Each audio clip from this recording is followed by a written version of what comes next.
It was just past midnight when Sarah woke to the sound of faint creaking. At first, she thought it was just the house settling, an old home prone to making noises in the night. But then, there it was again, closer this time. A slow, deliberate creak of footsteps from the hallway outside her bedroom. She sat up, heart pounding, listening intently. The house should be empty. She lived alone. Another creak, now unmistakably right outside her door. The faint sound of someone, or something, breathing, low and steady. She reached for her phone, hands trembling. But as she did, the doorknob turned ever so slowly, as if someone was testing it.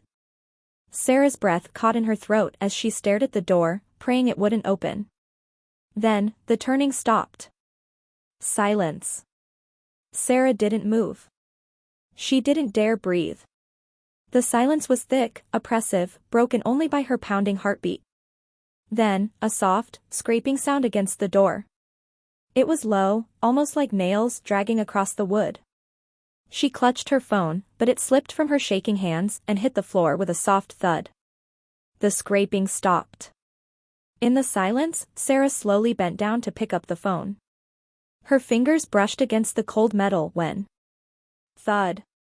Something heavy slammed against the door. She gasped, backing away, her eyes wide. The door rattled as if something was trying to force its way in. Her mind raced. There was no other way out. No one to call for help. She was alone. The door shuddered again, then suddenly stopped. No more scraping. No more rattling. Just silence. Sarah exhaled shakily, inching toward the door. She had to know. She had to see what was out there. Her hand hovered over the knob, hesitating. Then, gathering all her courage, she yanked the door open. The hallway was empty. Her chest tightened as she stepped out. The darkness seemed thicker, more suffocating. She could barely make out the shadows. As she took a step forward, something cold brushed against her leg. She froze. Slowly, she looked down. A pair of eyes stared up at her from the floor, wide, unblinking, and far too close. It wasn't human. It whispered her name. Before she could scream, the lights went out. This story is designed to build tension and unease, leading to a terrifying reveal at the end. The first part sets the suspense, while the second part dives into the full horror. Sarah's scream caught in her throat as the darkness swallowed her. The air around her felt thick, almost suffocating. She stumbled backward, her heart pounding, unable to tear her gaze away from those unblinking eyes. They were too close, too impossibly close. She swore they hadn't been there a second ago. The whisper came again, louder this time, and somehow inside her head. Sarah.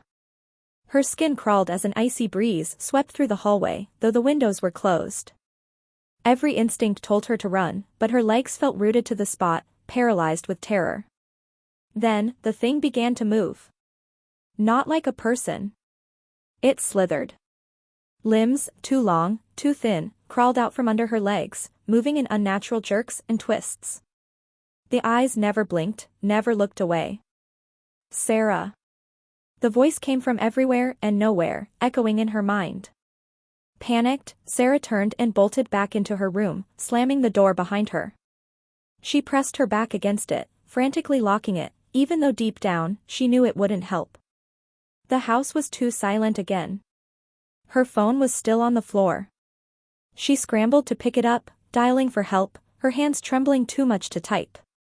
As the call connected, she heard it again, the slow, dragging scrape on the door.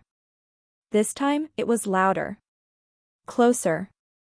There was no way out, nowhere left to run.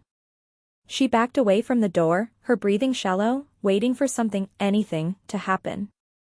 But all she heard was the scraping, the relentless, sickening sound of nails, or claws, against the wood.